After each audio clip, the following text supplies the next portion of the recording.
High, আমি ইন্দু। শৈশবের সংসার চ্যানেলে আপনাকে স্বাগত।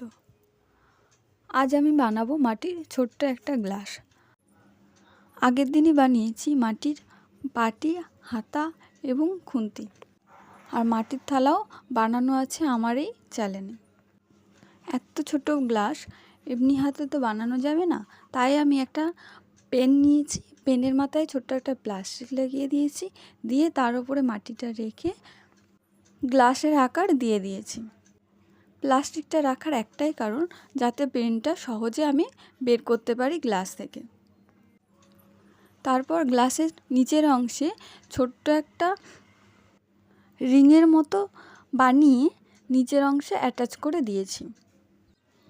রিংটা গ্লাসের সাথে অ্যাটাচ করার জন্য আমি ব্যবহার করেছি মাথায় ইউজ করার ছোট্ট একটা ইউপিন।